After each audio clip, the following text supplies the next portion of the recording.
Menjanjikan kemenangan judi, menjanjikan kekayaan. Hal-hal yang berbicara nada, berbicara lagu, apalagi sampai berbicara musik dalam hukum Islamnya itu masuk dalam kategori haram. Loh, gak bahaya ta? Tonton sampai habis dulu.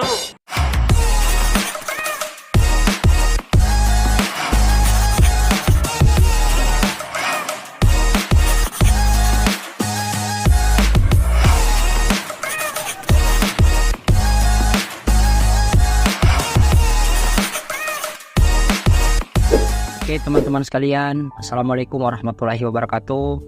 Selamat pagi menjelang siang, salam sejahtera bagi kita semua, masyarakat sipil, warga sipil, kerabat juang, para aktivis, para kaum perubahan. Seperti biasa, kita kembali lagi di konten yang senantiasa setia, menemani makan, menemani tidur, menemani gabut, menemani atau menjadi teman ngobrol, teman cerita, teman berpikir. Sebab ketika kita berhenti berpikir, berarti sejatinya hidup kita telah berhenti. Sehingga jangan pernah berhenti berpikir. Oke teman-teman sekalian, di konten kali ini kita membahas salah satu atau ngobrolin salah satu pembahasan yang selalu berulang-ulang di setiap zaman, yakni nada dan dakwah. Hari ini kita melihat bahwa begitu banyak perbedaan mengenai nada dan dakwah. Sebagian orang di sebelah kanan saya menyatakan bahwa hal-hal yang berbicara nada, berbicara lagu, apalagi sampai berbicara musik, itu sangat bisa dibilang dalam hukum Islamnya itu masuk dalam kategori haram untuk digunakan dalam kehidupan sehari-hari. Kenapa? Karena menurut orang yang di sebelah kanan saya berpandangan justru nada, lagu ataupun musik itu mengajak orang atau mengantarkan orang untuk lupa dengan Tuhannya atau lupa dengan Sang Pencipta, karena dia dilalaikan oleh musik, nada dan lagu tadi. Sementara di sebelah kiri saya menyatakan bahwa pandangan mereka tentang nada, lagu ataupun musik ini itu masuk dalam kategori mubah. Dalam hukum Islam ada 5 jenis hukum. Ada wajib, ada haram, ada halal, ada sunnah, makruh dan mubah. Mubah itu di posisi yang paling tengah, di posisi yang tidak apa-apa. Bisa jadi haram, bisa jadi halal. Itu ya sekedar pandangan saya pribadi. Nah, bagi mereka yang di sebelah kiri saya menganggap bahwa nada, lagu ataupun musik itu masuk dalam kategori mubah, tidak apa-apa, tergantung dia digunakan untuk apa. Sehingga mereka kadang menganalogikan bahwa semisal HP ini masuk dalam kategori mubah, dia bisa jadi haram, bisa jadi halal, bisa jadi makruh. Tergantung penggunaannya, digunakan seperti apa. Itu perspektif orang yang di kiri saya.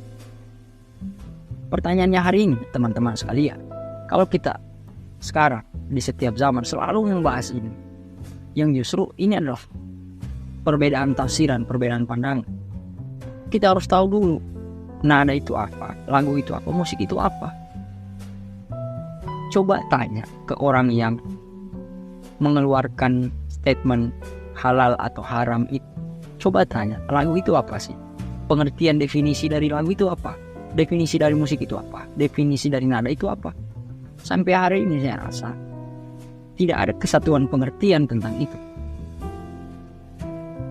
yang pada intinya yang bisa kita pahami, bicara nada atau bicara musik, itu adalah suara yang indah. Itu yang bisa kita pahami, suara yang indah. Nah, bagaimana ketika nada ini dikaitkan dengan dakwah, atau musik ini dikaitkan dengan dakwah? Bagaimana perspektif orang kanan dan kiri ini melihat itu? Bagi orang yang kanan sudah tentu justru akan mencitra burukkan nilai dakwah itu sendiri, sebab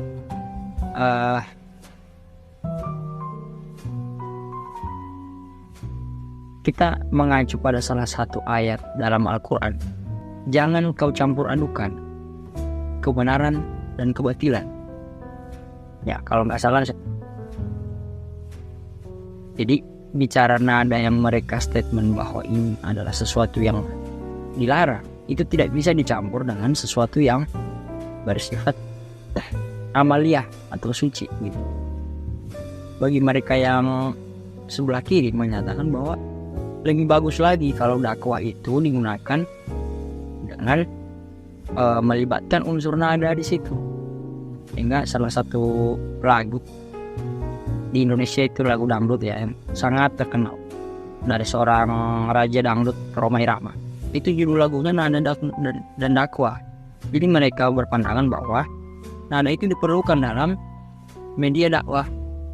Karena hari ini ada tidak dalam satu hari aktivitas kita yang tidak melibatkan nada di dalamnya, tidak melibatkan lagu ataupun musik di dalamnya. Ada hampir semua masyarakat, hampir sebagian masyarakat Indonesia hari ini itu tidak melepaskan diri daripada nada atau musik. Saya kasih contoh dulu. Ini hanya pandangan saya. Persoalan perbedaan atau furu'iyah itu adalah wajar. Perbedaan itu luas, dan perbedaan itu merupakan sesuatu yang wajar-wajar saja. Tapi bagi saya begini, saya kasih contoh. Ada sebuah video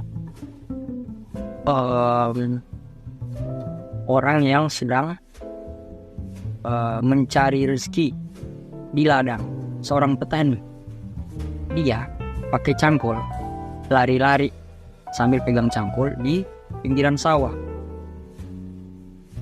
Terus tidak sengaja dia terpleset dan jatuh ke lumpur sawah. Video itu kalau dicantumkan nada atau musik sedih, pasti kita ikutan sedih. Atau dicantumkan atau diedit bagaimana video itu memiliki musik atau nada yang menghayati, atau nada yang renungan, atau nada yang punya unsur kesedihan, pasti kita akan ikutan sedih. Tapi kalau video tadi diedit dan diberi nada atau musik yang kocak, musik yang lucu, musik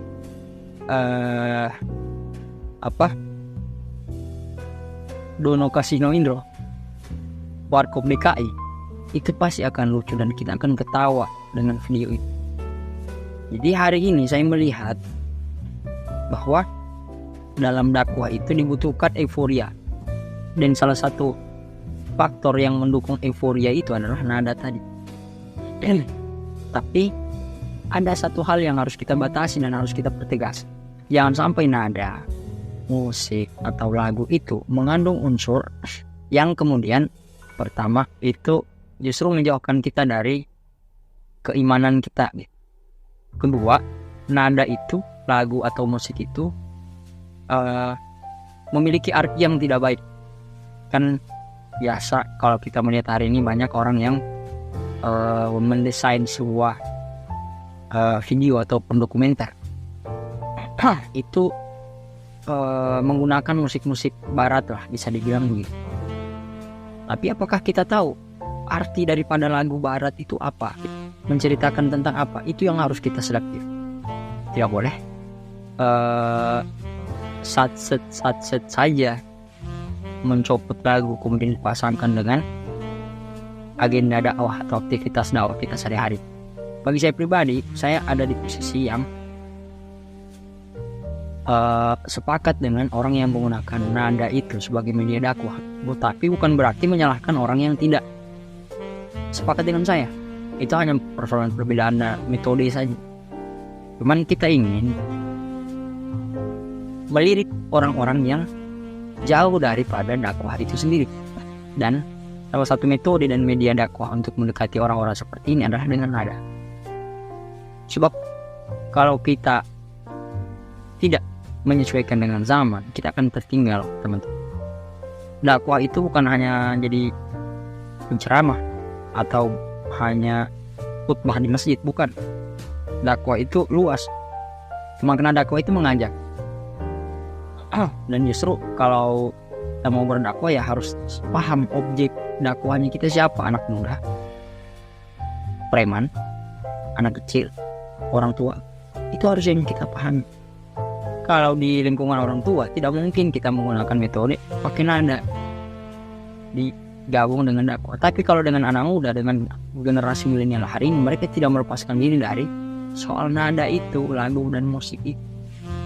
Bagaimana supaya unsur atau nilai dakwah itu tersampaikan kepada mereka? Kita harus kontemporer atau menyesuaikan diri dengan zaman untuk menyampaikan nilai-nilai kebaikan tadi. Kalau kita kemudian membatasi hal-hal semacam ini, bagaimana kita mau berdakwah dengan orang-orang yang belum paham tentang ilmu pengetahuan dalam Islam?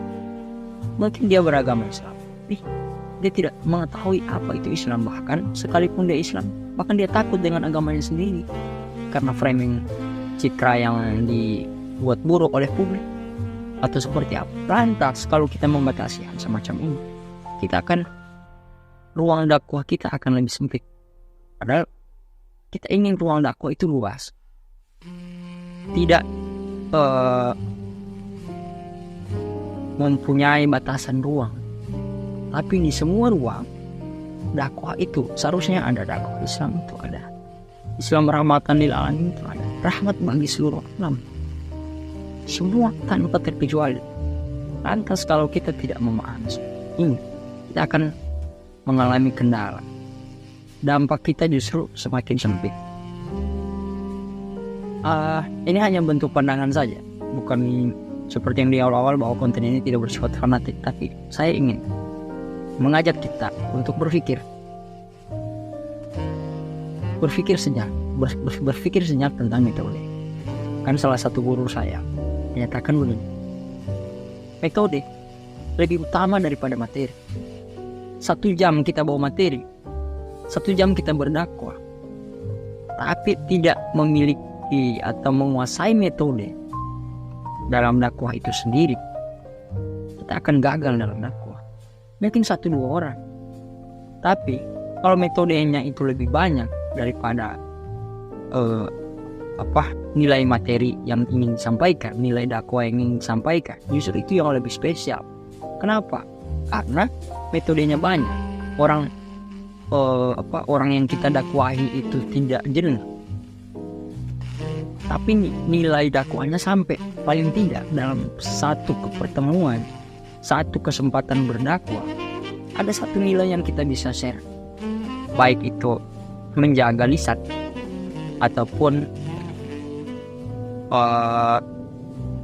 menghargai orang, ataupun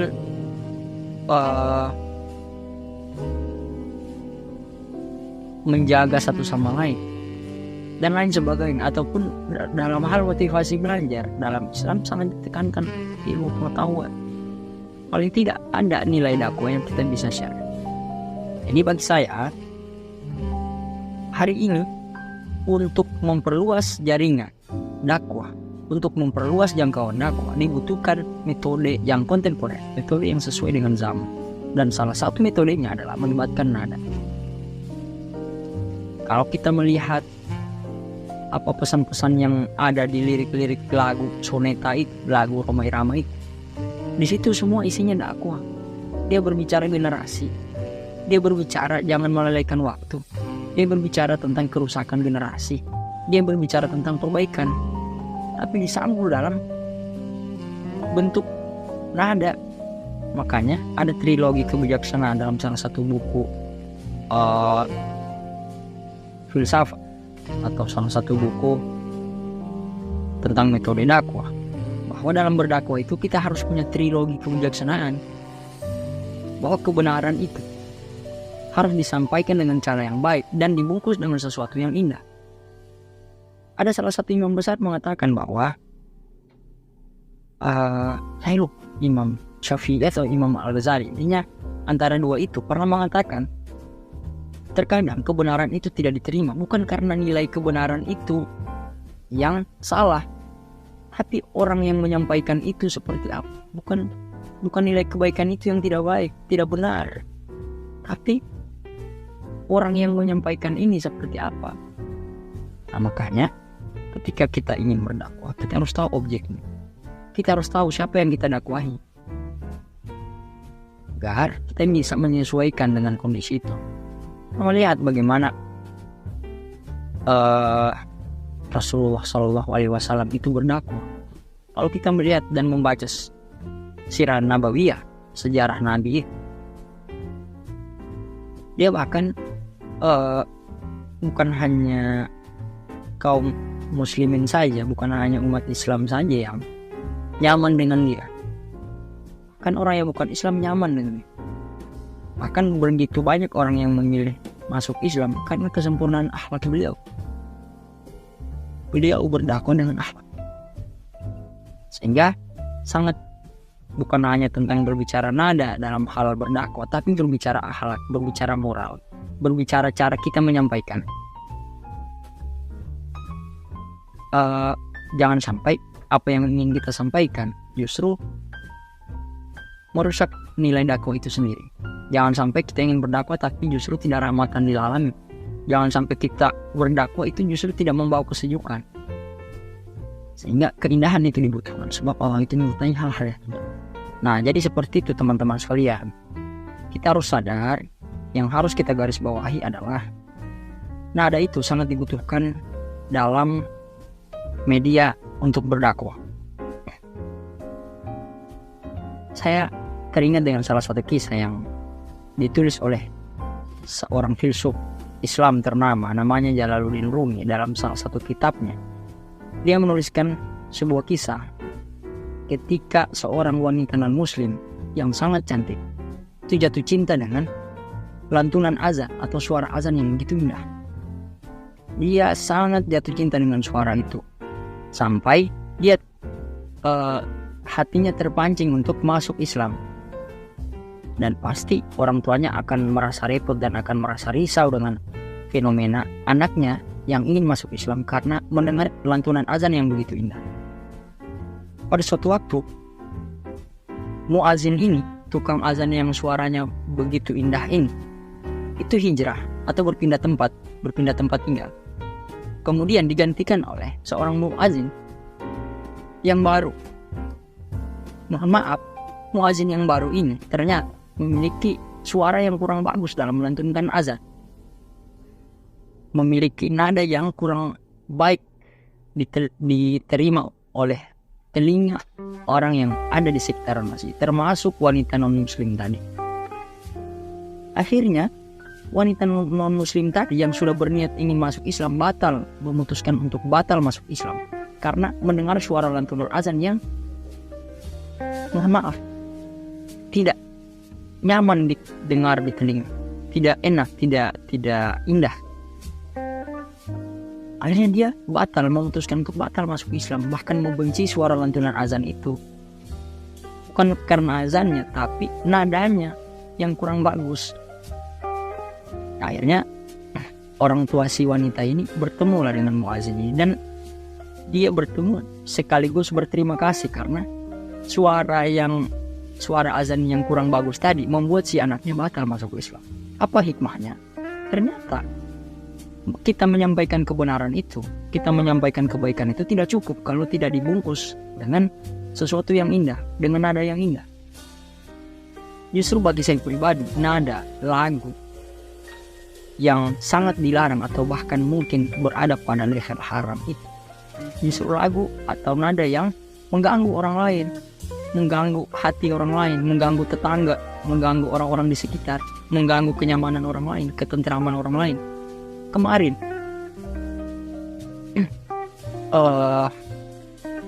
di sekitar rumah saya ada orang yang menyanyi. Dia menyanyi pakai pakai media elektron. Jauh malam, sekitar pukul 11 atau jam 12 malam, dia menyanyi. Tapi fenomenanya ada 2 kesalahan yang dia buat. Pertama, suaranya mengganggu orang-orang di sekitar. Entah itu dari segi level suara atau kualitas suara. Bukan kita menyalahkan atau meremehkan, tapi ini fakta dan harus kita sadari bahwa hal ini memang terjadi di sekitar kita. Pertama, suaranya. Kedua, dia menyanyi itu justru bukan atau tidak berada di ritme yang pas antara lirik lagu dan nada yang mengiringi. Seolah-olah yang terjadi nada yang mengiringi mengejar lirik-lirik lagu yang dia lantulkan. Jadi ini adalah contoh hal yang terjadi di sekitar kita. Makanya kebenaran, kebaikan itu tidak cukup kalau tidak dibungkus dengan sesuatu yang indah. Sama juga ketika hari ini banyak orang yang membuat konten dakwah, tapi dibungkus dengan nada, dibungkus dengan anekdot, dibungkus dengan unsur komika, tapi nilainya sampai. Daripada kita berjam-jam bicara dakwah, tapi satu pun tidak ada yang masuk di ingatan atau bahkan sampai pada taraf pengamalan oleh orang yang mendengar dakwah kita. Jadi semoga kita bisa mengambil hikmah. Semua hal itu harus kita ambil hikmahnya aja. Seperti itu. Sekian, semoga bermanfaat. Jangan lihat siapa yang menyampaikan, tapi lihat apa yang dia sampaikan. Jangan lupa bermanfaat.